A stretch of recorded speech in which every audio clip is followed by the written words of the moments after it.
Like, share, comment, subscribe. Don't cost anything, not even nickel or dime. Shout out to Alex for always keeping me updated. Click the link in the description for your cool Piston gear. But if the Pistons get the 2024 NBA draft, this is three players they should trade for: Laurie Marketing, Brandon Ingram, or Mikal Bridges. My absolutely favorite, but the least likely, would be Laurie Marketing. He's a franchise piece for them. Um, a double double machine every night. Can shoot threes. Can defend. Would just be phenomenal. His contract, I think, anywhere from 25 to 30 million. 6'10" guy. Um, Great, phenomenal basketball player. So yeah, you know the NBA ain't allowed that again. Yeah. Um, yeah, he's right. We haven't got the when Cade was when we got Cade, it took them 50 years to get Cade. We go to and still getting the fifth pick. You're not wrong. Well, you're right, but if the pick lands anywhere from, I think you could get somebody. Don't know if it's gonna be any of these guys level, but I would trade it for somebody. But this is if, keyword if. I put the title if, bro. But funny. Funny. I ain't gonna lie, you funny, bro. Um, yeah, Laurie Markin would definitely be the most seamless fit.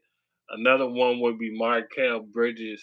Um, the 6 foot, 6 foot forward, 26 years old from Philadelphia. Um, got drafted by Philly, then he got traded to the Suns. Absolutely phenomenal. 6'6", can do a little bit of everything. Really good defensively, can shoot the lights out the ball. His contract for 2024 is 2025. I think 2025, 2026 is his last year. He's making 20. He's making 23 and then 25 over the next 2 years. He'd be phenomenal, but I doubt the Brooklyn Nets will let him go. I'm not too sure if anybody really wants the first pick in this draft, because this draft is not. It is all right. It's nothing crazy. And last but not least is be Brandon Ingram for me. He makes the most out of everybody. I think he makes about 30 plus million over the next 3 4 years. Um, Tall dude though, 6'8", 190 pounds, can do a little bit of everything. From the most likely to happen, um, uh, um, from the most likely to happen, I think, from the least trade to the most likely, I would think, it would be Brandon Ingram. Um, for the most likely, because I think him and Zion might get. I think the New Orleans Pelicans might reset soon, especially if this year keeps on going well. That's a possibility. I put the Brandon Ingram trade up there if we get the number one pick of a possibility. Number two, probably Mikal Bridges. They've been known for making trade. Brooklyn's. They didn't really rebuild. They did more of a retool, trading away Kyrie and Kevin Durant. So I could see that happening. The third, the least likely, of course, is Utah Jazz, Danny Ainge. He likes to finesse people. He wouldn't do it for this year pick, but 2025 pick definitely. I heard that draft class is supposed to be way more loaded. When I mean way more loaded, I mean way more loaded. But it probably won't happen. But if I got the pick, I'm trading it this year. If you want to, you know what I'm saying, you can either trade it for a player, or I would definitely trade back this year. This is a year where you can trade back into, you know what I'm saying, the 15, 16, 17. 15 to 20 range and still get some really good players. You know what I'm saying? And that's just the truth. You can trade back to this draft and really get some really good players who can help you win now. And yeah. So that's what I would do. Personally. That's what I would do. So not necessarily don't understand why we would um not do it. But you never know. Troy Weaver loves his draft. I would do it. Personally, I think it would help us a lot. I don't think we got all the young talent that we need. We really don't need to keep on developing young talent and hoping it works out well and keep on trying to develop it.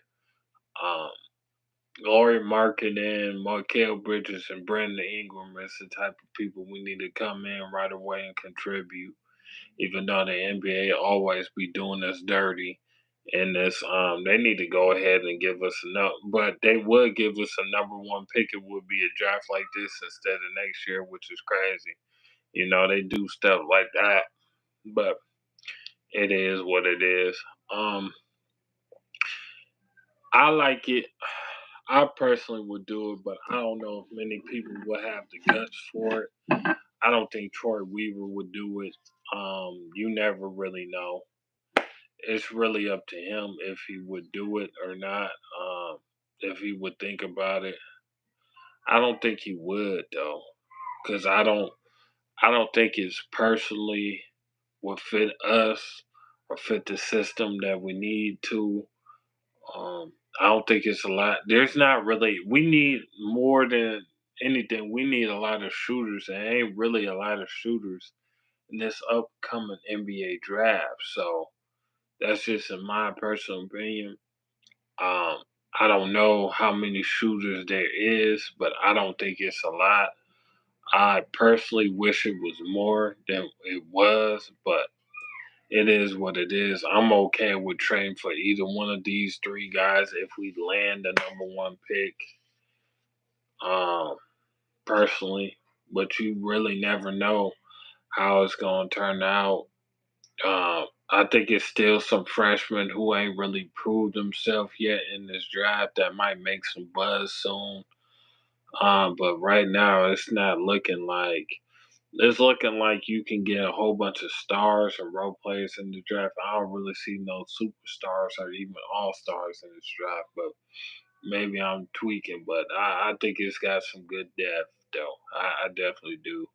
I think in terms of depth and getting really good positions and getting role players, I think this draft is, I'm saying, good at that. But besides that, there ain't really too many names. I mean, after the first three names, I'm saying, you can pretty much, the only top three I think is Isaiah Collier, Alex Sarr, and then you be talking about Ron Holland. And after that, it just is what it is. You know what I mean? So I want to take this draft to um it's good, what I'm saying, for like I said, role players and depth and finding stars, but like all star superstars, I don't really think it's that kind of draft. But you guys let me know how you feel about this. This was a quick video. It's your boy Piston Mike. Make sure you like, share, comment, subscribe. Don't cost you anything, not even a nickel or a dime. Shout out to Alex for always keeping me updated. Is is there an athletic stress for coming out? Oh, never mind. If you gonna ask me questions like that, just a reflection. Yeah, there's a couple of them I really like. Um, Alex Sarr is a five, but I think you could have him play the Evan Mobley type a role. But if we talking about a real true stretch for this two that come to mind that's really talented is an upperclassman. He's a sophomore. His name is Trayvon Brazil out of Arkansas. 6'10", real good athlete. Can dunk it. Can shoot the ball. He's a stretch for sure. Number two, G League Ignite. His name is Tyler Smith. He played OTE with Asar. And Amen Thompson, he is 6'10", 220 pounds. Might even be 6'11". Lefty, but he can actually shoot the ball. Has shot the ball 35 percent on the last 2 years on 3.5 attempts a game. So there's a couple of them. Yes, there's a couple stretch fours, and I just name a couple of them for you. So yeah, it's your boy Piston Mike. I'm out, man. Peace.